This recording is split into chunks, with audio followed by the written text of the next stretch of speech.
there, Virgo. Welcome to a love reading for December 2025. This is for singles as well as people in relationships that aren't working for them. So, kind of sometimes I just do one type of situation for a love reading, but in this case, I'm going to just combine it.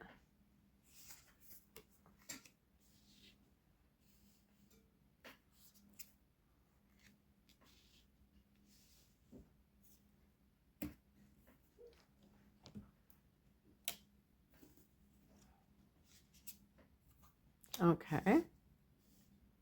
Wow, we have a lot of major arcana cards. We have like 4 out of 6 are major arcana cards. Now, Virgo is the sign that had the last eclipse back around the time of the equinox in September. So now we're heading into the month of December, where there's another one of those. I was going to say there's another equinox, but it's actually called the solstice. And that's when the sun is going into a cardinal sign. So, gosh, really, going really quickly as we finish up this year. So let's see what the cards say. The heart of the matter is the Chariot card. The Chariot card is connected to the sign of Cancer, so there might be somebody of that sign that either you are coupled with or that you are dealing with, that you have feelings for, even if you're not in a relationship with them, or maybe it's an ex. It can also be someone that you are interested in.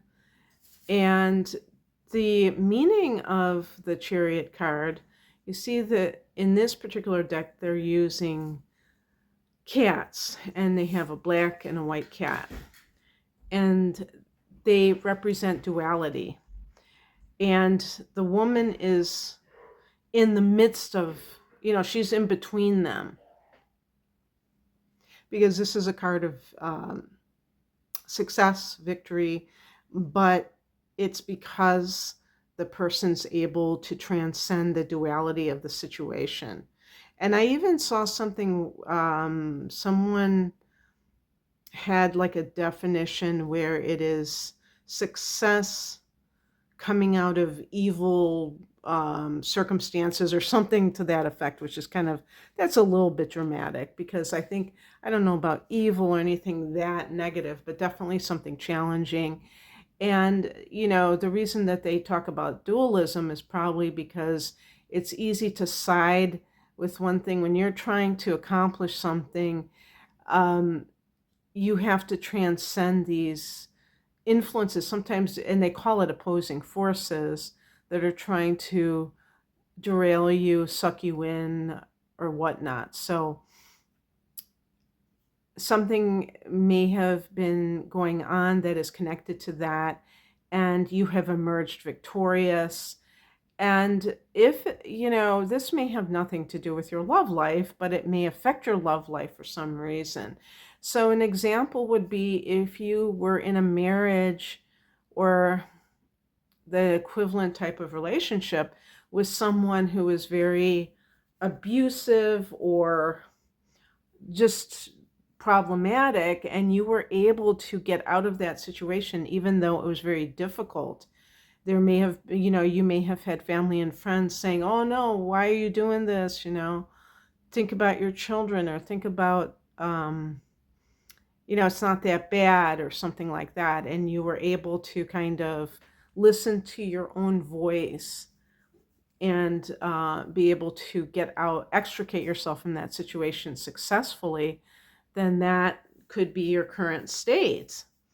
And that's a good thing. And if you're single, it could just even be any kind of like career achievement, and that may be keeping you very busy, but not necessarily able to, being open to having a private life because you're too absorbed in that area. In the past position, we have the Knight of Cups. This can be like an offer of love. And so this may be something that recently has occurred. And even if you're single, you may be like dating someone. When I say single, I don't mean that you're not dating. I just mean that you're not committed to someone. So yes, I mean, I suppose it is possible. And there's something about this situation that feels like a win. And in some cases it might be because you thought it would never happen. You thought that you were going to write off love forever, and now you have allowed it back into your life. But there might be someone like a Pisces type of person who's very sensitive and artistic who is around you in some way, and that feels like the chariot is also about movement, so it feels like things are progressing.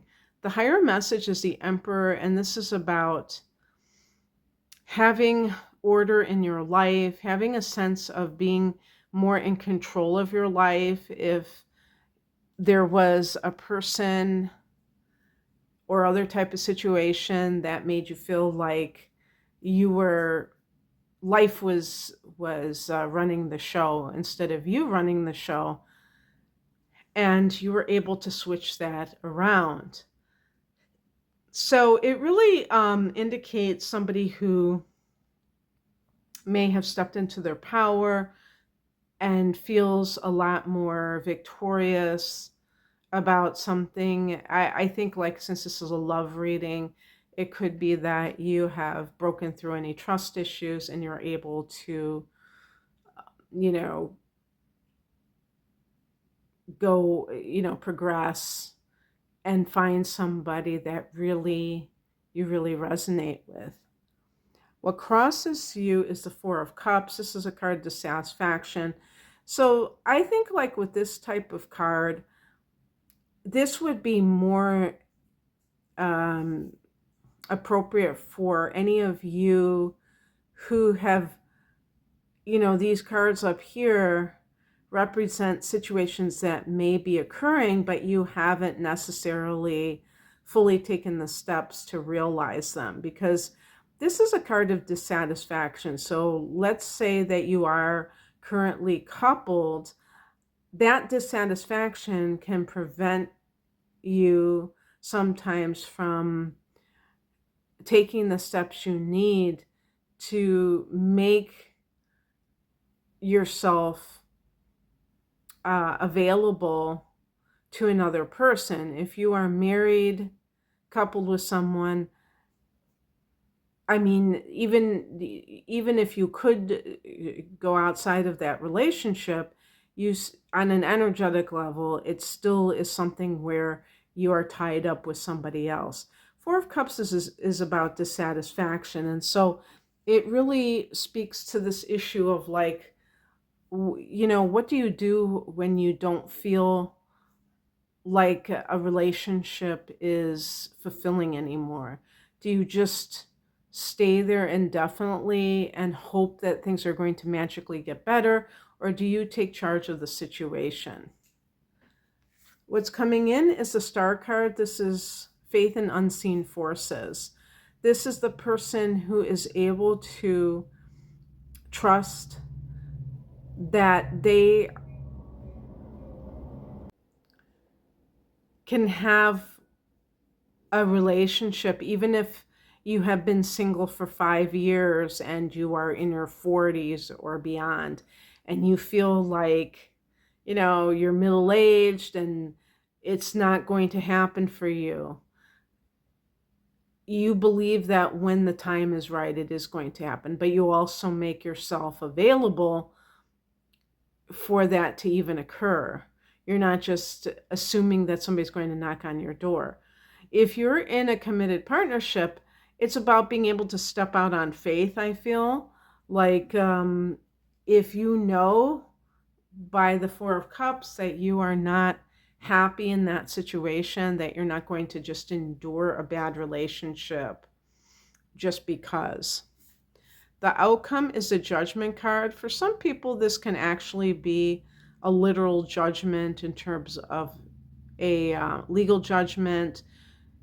For other people, this can be speaking to the need for discernment when you are on the dating scene, to not just accept anything that comes um, down the pike, that you're also understanding that there is cause and effect in the universe, and that you realize that if you are not,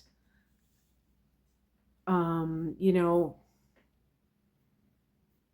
coming from a place of mental clarity, you may be, or coming from a place of self-love and the ability to choose wisely, then you will reap the whirlwind of a potentially bad choice. When people are desperate, when they're like, oh my gosh, I have to have a relationship, so they're going to just allow anything into their life. Now, some Virgo people are very picky to the point where they won't even be with a person who could be like a really good person, but maybe there's something about them that is quirky, or they're not the type of person that they usually date, and so they feel like they're not sure that that person's right for them. And that person might be just the individual that they're meant to be with, but they're too judgmental about it. So it can sweet, and then that prevents them from finding the individual who might be uh, a great fit for them. So anyway, I hope that this resonated. If you would like a private reading, the link is below. Thanks for watching. Bye.